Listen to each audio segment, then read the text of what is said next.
ನೋಡಿ, DCM DK Shivakumar ಅವರು ಏನೇ ಹೇಳಿಕೆಯನ್ನ ಕೊಟ್ಟರೂ ಕೂಡ ಅದರೊಂದು ರೀತಿಯಾಗಿ ಸಂಚಲನವನ್ನೇ ಸೃಷ್ಟಿ ಮಾಡ್ತದೆ.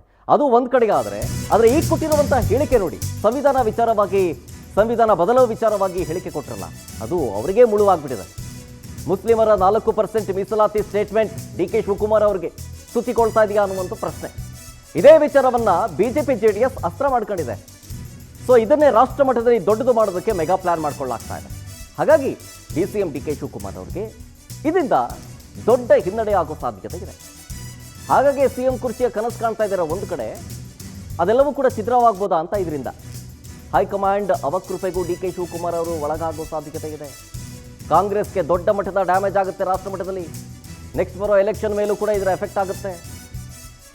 ಒಂದು ಸಮುದಾಯದ ಓಲೈಕೆಗಾಗಿ ಹಿಂಗೆ ಸ್ಟೇಟ್ಮೆಂಟ್ ಕೊಟ್ಟಿದ್ದಾರೆ ಅಂಥೇಳಿ, ಹಿಂದೂಗಳ ವಿರೋಧಿ ಪ್ರಚಾರ ಅಂಥೇಳಿ BJP ಆರೋಪ ಮಾಡೋದರ ಜೊತೆಗೆ ಇದನ್ನೇ ಅಸ್ತ್ರ ಮಾಡಿಕೊಂಡು ರಾಷ್ಟ್ರ ಮಟ್ಟದಲ್ಲಿ ದೊಡ್ಡ ಹೋರಾಟವನ್ನು ಮಾಡೋದಕ್ಕೆ ಮುಂದಾಗ್ತಾ ಇದ್ದಾರೆ. ಸಾಮಾನ್ಯವಾಗಿ DK ಶಿವಕುಮಾರ್ ಅವರು ಯಾವುದೇ ಹೇಳಿಕೆಯನ್ನು ಕೊಟ್ಟರೂ ಒಂದು ರೀತಿಯಾಗಿ ಸಂಚಲನ ಸೃಷ್ಟಿ ಮಾಡುತ್ತೆ, ಅದು ರಾಜಕೀಯ ಬೆಳವಣಿಗೆಗಳಿಗೂ ಕೂಡ ಸಾಕ್ಷಿ ಆಗುತ್ತೆ.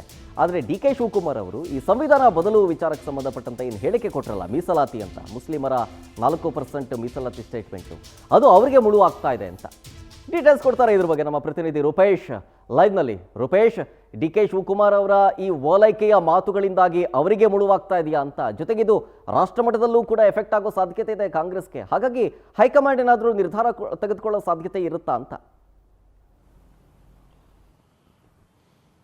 ಶರತ್, DK ಶಿವಕುಮಾರ್ ಅವರು ಸಾಲು ಎಡವಟ್ಟುಗಳನ್ನು ಮಾಡ್ಕೊಳ್ತಾ ಇದ್ದಾರೆ. ಮೊದಲು ನಟ್ಟು ಬೋಲ್ಟ್ ಹೇಳಿಕೆ ಕೊಟ್ಟರು, ಇದಕ್ಕೆ ಆಕ್ರೋಶ ಬಂತು.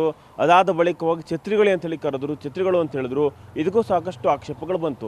ಇದೀಗ ಮೊನ್ನೆ ಖಾಸಗಿ ಚಾನೆಲ್ನ ಕಾನ್ಕ್ಲೇವಲ್ಲಿ ಹೇಳಿದಂಥ ಮಾತುಗಳು ರಾಜ್ಯ ರಾಜಕಾರಣ, ಅದೇ ರೀತಿ ರಾಷ್ಟ್ರ ರಾಜಕಾರಣದಲ್ಲೂ ಕೂಡ ಚರ್ಚೆ ಆಗ್ತಾ ಇದೆ. ಯಾವ ವಿಚಾರ ಅಂತ ಹೇಳಿದ್ರೆ, DK ಶಿವಕುಮಾರ್ ಆ ಒಂದು ಸಂದರ್ಶನದಲ್ಲಿ ಸಂವಿಧಾನವನ್ನು ಕೂಡ ಬದಲಾವಣೆ ಮಾಡಬೇಕಾಗಬಹುದು ಅನ್ನೋ ಅರ್ಥದಲ್ಲಿ ಮಾತಾಡಿದ್ರು. ಹೀಗಾಗಿ ಇದೇ ವಿಚಾರವನ್ನು ಇಟ್ಟುಕೊಂಡು ಮೊದಲು, ಯಾಕಂತ ಹೇಳಿದ್ರೆ ರಾಜ್ಯದ ನಾಯಕರು ಮಾಡಬೇಕು, ಆದರೆ ಕೇಂದ್ರದ ನಾಯಕರೇ ರಾಜ್ಯಸಭೆಯಲ್ಲಿ ಪ್ರಸ್ತಾಪ ಮಾಡಿ DK ಶಿವಕುಮಾರ್ ಅವರು ಮುಸ್ಲಿಮರಿಗೆ ಮೀಸಲಾತಿ ಕೊಡಬೇಕಾದ್ರೆ ಸಂವಿಧಾನ ಬದಲಾಗಬಹುದು ಅಂತೇಳಿ ಹೇಳಿಕೆ ಕೊಟ್ಟಿದ್ದಾರೆ.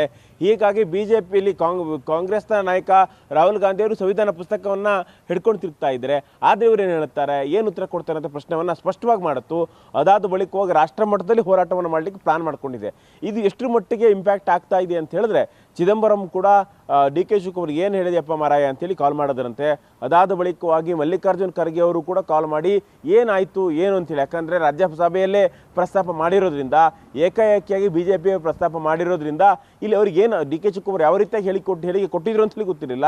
ಹೀಗಾಗಿ DK ಶಿವಕುಮಾರ್ ಅವ್ರಿಗೆ ಕಾಲ್ ಮಾಡಿ ಈ ಬಗ್ಗೆ ಅವ್ರ ಮಾಹಿತಿಯನ್ನು ಕೇಳಿದ್ರು, ಮಾಹಿತಿಯನ್ನು ಪಡ್ಕೊಂಡು ಅಂತ ಹೇಳಲಾಗ್ತಾ ಇದೆ. ಹಾಗಾಗಿ ಇದೇ ವಿಚಾರವನ್ನು ಇಟ್ಕೊಂಡು ದೊಡ್ಡ ಮಟ್ಟಕ್ಕೆ ಹೋರಾಟವನ್ನು ಕೂಡ ರೂಪಿಸಬೇಕು ಅಂತೇಳಿ BJP ಪ್ಲಾನ್ ಮಾಡ್ಕೊಳ್ತಾ ಇದೆ. ಆದರೆ ಕೌಂಟರ್ ನರೇಷನ್ನ ಕಾಂಗ್ರೆಸ್ಗೆ ಕೊಡ್ಲಿಕ್ಕೆ ಆಗ್ತಾ ಇಲ್ಲ. ಯಾಕಂತ ಹೇಳಿದ್ರೆ, ಹಿಂದೆ ಅನಂತಕುಮಾರ್ ಹೆಗ್ಡೆ ಅವರು ಕೂಡ ಸಂವಿಧಾನ ಬದಲಾವಣೆ ಮಾಡಬೇಕು ಅಂತ ಹೇಳಿದಾಗ ದೊಡ್ಡ ಮಟ್ಟಕ್ಕೆ ಅದು ರಾಷ್ಟ್ರ ಮಟ್ಟದಲ್ಲಿ ಚರ್ಚೆ ಆಗಿತ್ತು. ಅದಾದ ಬಳಿಕವಾಗಿ ಎಲ್ಲವೂ ಕೂಡ ಗೊತ್ತೇ ಇದೆ.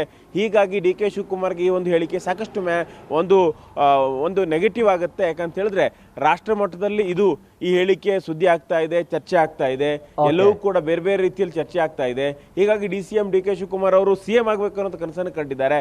ಈ ಕನಸಿಗೆ ಎಲ್ಲೋ ಒಂದು ಕಡೆ ಹೊಡೆತ ಕೊಡ್ತಾ ಇದೆಯಾ DK ಶಿವಕುಮಾರ್ ಪದೇ ರೀತಿ ಹೇಳಿ ಕೊಡ್ತಿರೋದು ಹೈಕಮಾಂಡ್ ನಾಯಕರು ಮುನಿಸಿಗೂ ಕೂಡ ಕಾರಣ ಆಗುತ್ತೆ ಅನ್ನೋದು ನೋಡಬೇಕಾಗುತ್ತೆ ಇಲ್ಲಿ.